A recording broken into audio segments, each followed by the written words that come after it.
Students, Vidya Bharati YouTube channel पर आपका स्वागत है। और आज के इस वीडियो में बच्चों अपन पढ़ेंगे एक समान रूप से एक समान चुंबकीय क्षेत्र में एक समान चुंबकीय क्षेत्र में घूर्णन करती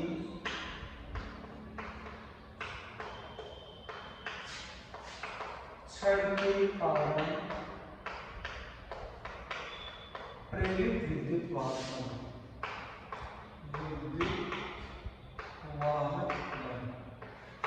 एक समान चुंबकीय क्षेत्र में घूर्णन करती छड़ के कारण प्रेरित विद्युत वाहक पर अपन इस वीडियो में अपन क्या करेंगे, फाइंड करेंगे कि जब कोई छड़ जो होती है वो एक समान चुंबकीय क्षेत्र में अगर घूर्णन गति करती है तो उसके कारण है कि प्रेरित विद्युत वाहक बल कितना उत्पन्न होता है। तो देखो बच्चों, ये टॉपिक स्टार्ट करने से पहले अपन कुछ पिछले वीडियो के बारे में हम चर्चा कर लेते हैं। पिछले वीडियो में हम लोगों ने ये पढ़ा था कि जब कोई जो चालक होता है, चालक छड़ जो होती है वो क्या करती है, यानी कि जब किसी चालक को चुंबकीय क्षेत्र में गति करवाते हैं, v वेग से गति करवाते हैं तो प्रेरित विद्युत वाहक बल कितना उत्पन्न होता है। और अपन ने ज्ञात किया था E = BL sin theta, sorry sin theta नहीं BLP, ये अपन ने फाइंड किया था। और जब थीटा यानी कि जब 90 डिग्री नहीं हो, ये तो तब का होता है जब B और V परस्पर कितने डिग्री पर हो और L तीनों क्या हो 90 डिग्री पर हो।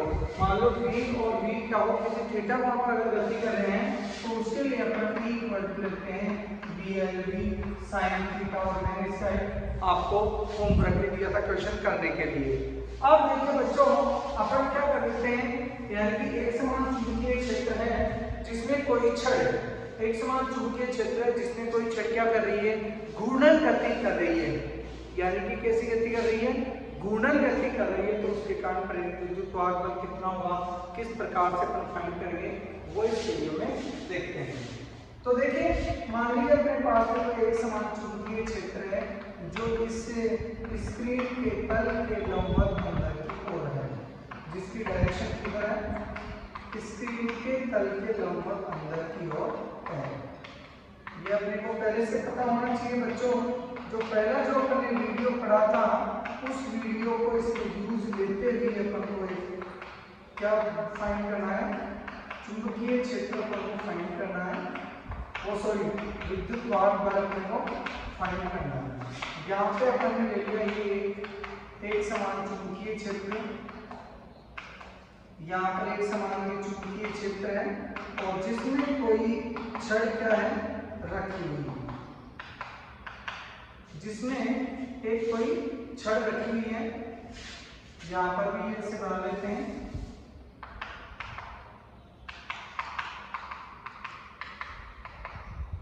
यहाँ में मान लीजिए कोई एक छड़ है L लंबाई, ये L लंबाई की कोई छड़ है, कैपिटल L लंबाई की, वो इसमें क्या करती है बच्चों, एक समान चुंबकीय क्षेत्र में घूर्णन गति करती है। ऐसे क्या कर रही है, घूर्णन गति कर रही है। इसका केंद्र ये है, तो ये हो गई वो छड़। अब ये छड़ क्या कर रही है बच्चों, इसमें घूर्णन गति कर रही है। तो इस घूर्णन गति के कारण हम क्या ज्ञात करना चाहते हैं, प्रेरित विद्युत वाहक बल ज्ञात करना चाहते हैं। यानी कि इस वर्ताकार पथ के अंदर वो क्या करेगी, गति करेगी। इस वर्ताकार पथ में ये छड़ क्या कर रही है, घूम रही है और इसके कारण प्रेरित विद्युत वाहक बल कैसे ज्ञात करते हैं। देखिए, इस छड़ की लंबाई मान लीजिए कैपिटल L है। इस छड़ की लंबाई कितनी मानी मैंने, कैपिटल L है। इसका केंद्र है इस जगह पर, इसके केंद्र O से L लंबाई पर एक अल्पांश दे देते हैं, छोटा अल्पांश, जिसको नाम दे दिया मैंने यहाँ पर dl, जिसका नाम कितना है बच्चों, dl नाम है। देखिए, इस छड़ के कारण चुंबकीय क्षेत्र ज्ञात करने के लिए छड़ को छोटे छोटे खंडों में मिलकर बना हुआ मान लिया है, जिसमें से कि जो ये O बिंदु है, O बिंदु से लेकर के यहाँ L दूरी पर एक छोटे से अल्पांश की कल्पना करते हैं जो इस चुंबकीय क्षेत्र में क्या कर रहा है, v वेग से गति कर रहा है। ओके, ये जो अल्पांश जो है बच्चों को क्या कर रहा है, v वेग से गति कर रहा है। अब देखिए ये तो क्या कर रही है, ओमेगा कोणीय वेग से गुणन कर रही है छड़ तो ओमेगा कोणीय वेग से गुणन कर रही है। अब अपने पास में देखिए जो फॉर्मूला था गति विद्युत वाहक बल का, वो था E = BLV। यहाँ पे वेग काम में लेते थे, तो इस वेग अपने पास में यहाँ पे दे रखा ओमेगा वेग कोणीय वेग, तो और अपने पास फॉर्मूले में होता है कौन सा, रेखीय वेग। तो अपन किस प्रकार से फाइंड करेंगे, तो अपने को जैसे ऐसी कंडीशन के अंदर जब ओमेगा वेग कोणीय वेग दे रखा होता है, तो इस कंडीशन में मैंने क्या कर लिया, इस छड़ को छोटे छोटे खंडों से मिलकर बना हुआ मान लिया है, और मैंने एक L लंबाई पर यानी कि बिंदु O से लेकर के L दूरी पर एक खंड ले लिया है जिसकी लंबाई कितनी है, dl लंबाई है। और ये dl लंबाई का जो खंड है वह क्या कर रहा है, एक समान चुंबकीय क्षेत्र में v वेग से क्या कर रहा है, गति कर रहा है अल्पांश से। ये क्या है बेटा, अल्पांश से जो v वेग से गति कर रहा है। तो इस अल्पांश के कारण प्रेरित विद्युत वाहक बल, देखिए अल्पांश dl के कारण प्रेरित विद्युत वाहक बल,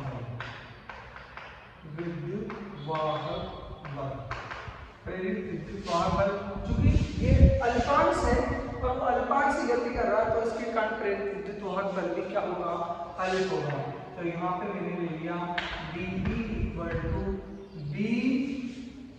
BLV, तो L की जगह dl और ये हो गया v, यानी कि dE = BDL हो गया। वो वाला फॉर्मूला लगाया मैंने ये वाला फॉर्मूला E = BLV जब L लंबाई हो, और जब लंबाई छोटी हो तो प्रेरित विद्युत वाहक भी क्या हो जाएगा, छोटा हो जाएगा।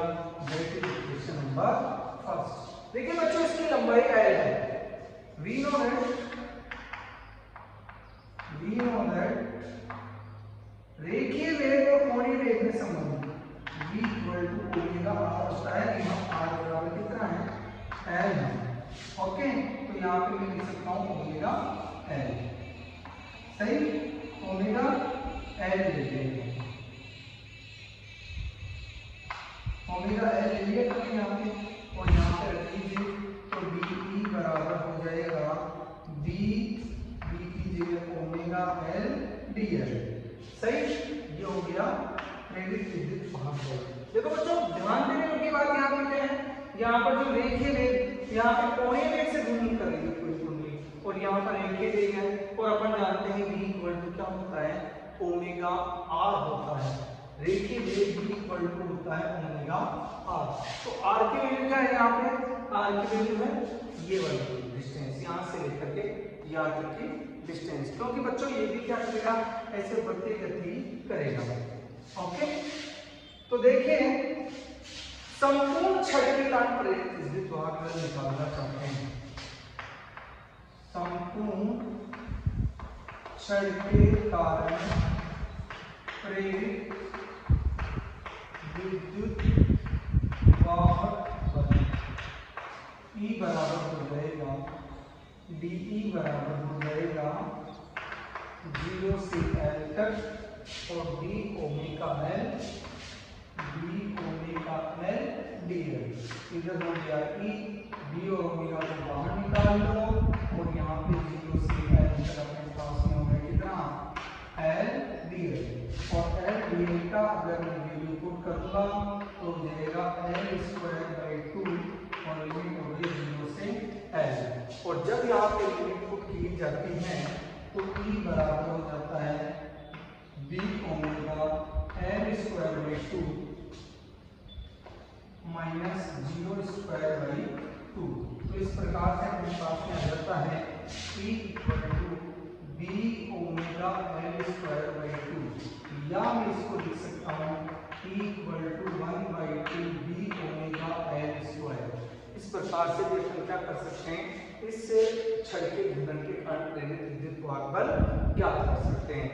यहाँ पे बेटा ओमेगा L², यहाँ पर अपन और भी इसके फॉर्म में ले सकते हैं। ओमेगा बराबर होता है 2πf, ओमेगा बराबर कितना होता है 2πf।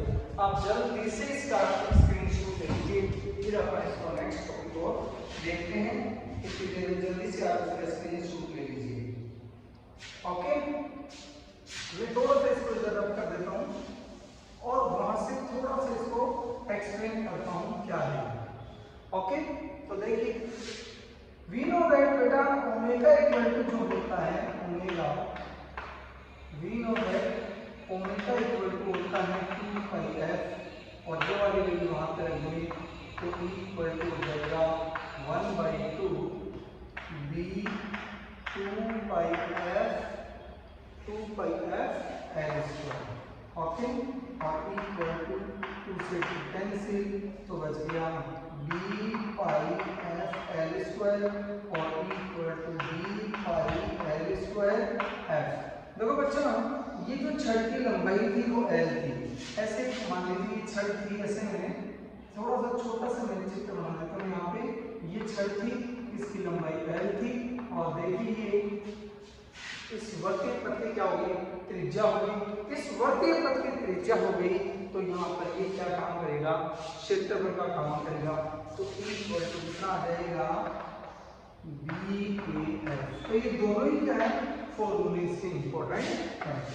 अर्थात गुणन करते छड़ के कारण प्रेरित विद्युत वाहक E इक्वल टू होता है E इक्वल टू होता है 1/2 B ओमेगा L स्क्वायर और E इक्वल टू होता है BAF। दोनों ही फॉर्मूले यूज किए जाते हैं। यहाँ पे क्वेश्चन ले सकते हैं कि मान लीजिए कोई L लंबाई कितनी भी छड़ है, 2 सेंटीमीटर 3 सेंटीमीटर 1 मीटर की कोई छड़ है जो ओमेगा बराबर 2 रेडियन प्रति सेकंड के वेग से क्या कर रही है, गति कर रही है, उसका चुंबकीय क्षेत्र इतना है तो प्रेरित विद्युत वाहक बल का मान ज्ञात कीजिए। तो इस वाले फॉर्मूले से हम क्या कर सकते हैं, ज्ञात कर सकते हैं। अब जल्दी से इसका स्क्रीनशॉट लीजिए, फिर अपना नेक्स्ट टॉपिक पर चलते हैं।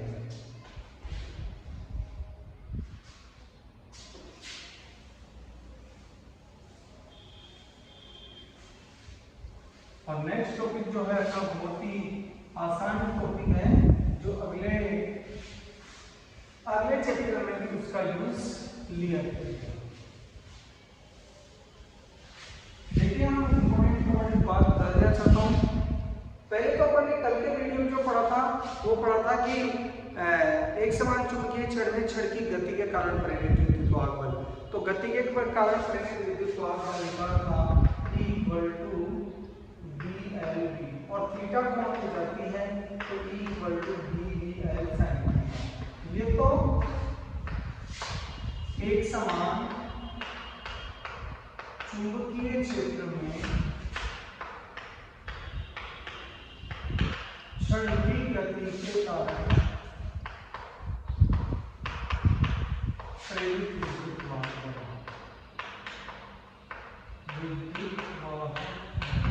ये तो हो गया छड़ की गति के कारण प्रेरित विद्युत वाहक बल।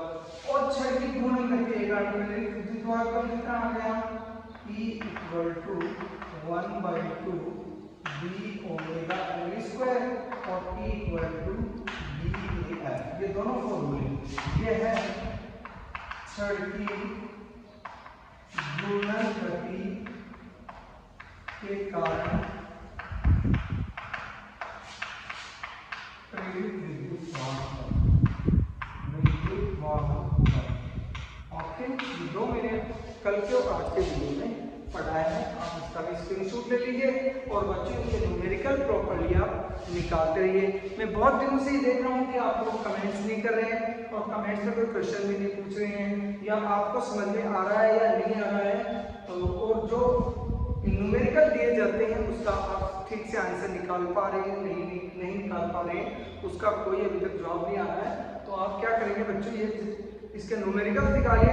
न्यूमेरिकल ज़्यादा से ज़्यादा निकालना है, न्यूमेरिकल नहीं निकालेंगे तो आपको कुछ भी नहीं आएगा।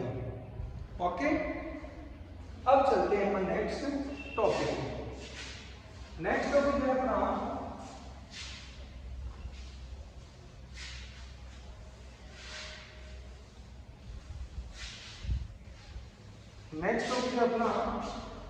एक समान चुंबकीय क्षेत्र में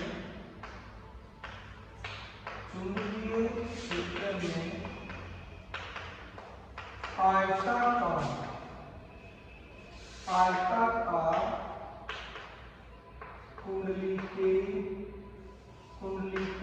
घूर्णन के कारण प्रेरित विद्युत वाहक, एक समान चुंबकीय क्षेत्र में आयताकार कुंडली के घूर्णन के कारण प्रेरित विद्युत वाहक बल। और ये 10th चैप्टर है अगला, यानी अल्टरनेटिंग करंट वाला, प्रत्यावर्ती धारा वाला, उसमें इसका ही फॉर्मूला यूज लिया जाता है। ओके, तो देखिए कैसे मान लीजिए अपने पास एक समान चुंबकीय क्षेत्र है, ये ट्रांसफार्मर भी ऐसा ही होता है, ध्यान रखना, ट्रांसफार्मर भी सेम टू सेम इसी प्रकार से। तो क्या करते हैं, ट्रांसफार्मर का भी एक्सप्लेनेशन करते हैं। ये अपन ने लिए यहाँ पे एन, यहाँ पर ए, और यहाँ पे लिए अपन एक आयताकार कुंडली, यहाँ पे लिए एक आयताकार कुंडली, जिसमें फेरों की संख्या कितनी है, एन है, जिसमें फेरों की संख्या एन है, और वो क्या कर रही है, ओमेगा कोणीय वेग से घूर्णन कर रही है। सही, ये पी क्यू आर एस, ये आयताकार कुंडली है जो क्या कर रही है, एक समान चुंबकीय क्षेत्र में क्या कर रही है, घूर्णन कर रही है। तो देखिए इसमें मान लीजिए फेरों की संख्या एन है, इस कुंडली में फेरों की संख्या एन है।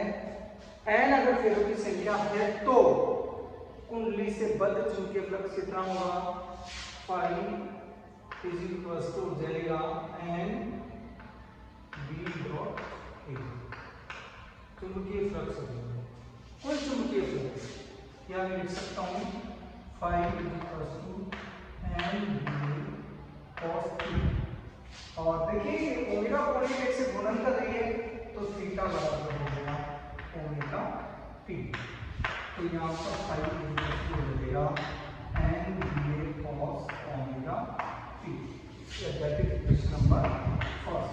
ये क्या करेगा बेटा, जैसे जैसे इसका एंगल चेंज हो रहा है, जैसे जैसे इसका एंगल चेंज हो रहा है, वैसे जैसे फ्लक्स में क्या होता है, परिवर्तन होता जा रहा है। पहले ऐसे रख लीजिए, तो इसमें से फ्लक्स कितना है, 0 डिग्री है, फिर ऐसे बढ़िए तो बल रेखा इसके अंदर से होकर गुजरेगी, ऐसे होगी, और जब ये ऐसे बना लेगी कौन, तो इसमें से ज्यादा बल रेखा होकर गुजरेगी, जब ये ऐसे हो जाएगी, तो इस प्रकार से घूमती रहती है। ये जब घूमती रहती है तो इसके फ्लक्स में क्या है, रेगुलरली चेंजेस होता रहता है, और जब फ्लक्स में चेंज होता है तो प्रेरित विद्युत वाहक बल उत्पन्न होता है। तो यहाँ पे देखिए वी नो दैट फेराडे के द्वितीय नियम से, फेराडे के द्वितीय नियम से E equals to minus d∅b upon d। Okay, ये हो गया इक्वेशन नंबर 2। एक को 2 में रखने पर E बराबर आ जाएगा minus d/dt and a cos omega t। जो चीज कांस्टेंट है उसको क्या करो, बाहर निकाल लीजिए, तो E इक्वल्स टू आ जाएगा minus n d/dt cos omega t। Okay, और cos ओमेगा t का अपन समाकलन करते हैं तो अपने पास में आता है we know that d/dx cos x, और cos x का होता है माइनस sin x। अब देखिए एक बात बताऊं मैं आपको कि यहाँ पर मैंने ले लिया d/d cos ax, और cos ax का समाकलन अपने पास में होता है, और सॉरी अवकलन होता है माइनस a sin ax। तो इसका cos ओमेगा t का क्या हो जाएगा, t के रेस्पेक्ट में ओमेगा सामने आ जाएगा, तो यहाँ पे हो जाएगा e बराबर माइनस n d a ले लिया, और इसका हो जाएगा minus omega cos omega, sorry sin omega t, sin omega t, और ये माइनस से माइनस हो जाएगा प्लस, तो ये हो जाएगा plus n d a omega sin omega t। Okay, देखो बच्चों इस वाली चीज को मैं लिख सकता हूँ e बराबर e not sin omega t। तो ये बन गया आपके पास क्या, इस घूर्णन करती कुंडली के कारण प्रेरित विद्युत वाहक बल, ये हो सकता है। और मैं यहाँ E नॉट बराबर लिख सकता हूँ NBA cos omega t। E not equal to cos omega, sorry, E equal to NBA omega, और इसको बोलते हैं विद्युत वाहक बल का अधिकतम मान, शिखर मान, अधिकतम मान या शिखर मान। ये अपन 10 से पार्ट पढ़ेंगे। जो अपना नेक्स्ट जो लेसन है उसके अंदर अपन पढ़ेंगे ई नोट क्या होता है, शिखर मान होता है। अब इसका जल्दी से आप स्क्रीनशॉट ले लीजिए, फिर इसको आगे सॉल्व कर लेते हैं। ओके, देखो यहाँ पे जो बच्चों ये बना है अपने पास एक फॉर्मूला जो आया है E equal to E not sine omega t। इसका अगर मैं ग्राफ खींचना चाहूँ तो कैसा ग्राफ आएगा, इसका ग्राफ आएगा ये वाला, इसका ग्राफ, और ये वाली वैल्यू हो जाएगी E नॉट अधिकतम मान, और ये भी हो जाएगा। ओके, ये साइन थीटा का ग्राफ इसका, यदि प्रत्यावर्ती विद्युत वाहक बल है, प्रत्यावर्ती विद्युत वाहक बल जो अपने घर के अंदर आता है। अगर इसकी धारा निकालना चाहते हैं, प्रत्यावर्ती धारा, तो I इक्वल टू हो जाएगा E अपॉन R, T की वैल्यू कितनी है, E not upon R sign omega t, तो I बराबर हो जाएगा, इसको लिख सकता हूँ मैं I नॉट साइन ओमेगा। तो इस प्रकार से हम क्या कर सकते हैं, प्रत्यावर्ती विद्युत प्रत्यावर्ती वोल्टता और प्रत्यावर्ती धारा दोनों फाइंड कर सकते हैं। यानी कि एक समान चुंबकीय क्षेत्र में आयताकार घूर्णन गति के कारण प्रेरित विद्युत वाहक बल तो ये हो गया, और प्रेरित धारा भी, इसको बोलेंगे प्रेरित धारा। अब इसके बच्चों आप न्यूमेरिकल करके लाना है। आज के इस वीडियो में अपन ने 2 टॉपिक कर दिए हैं, इन दोनों टॉपिक्स को आज क्या करेंगे, सॉल्व करके लाएंगे, इसके न्यूमेरिकल सॉल्व करके लाएंगे। ओके, आज के लिए इतना ही काफी है। Thank you, have a nice day.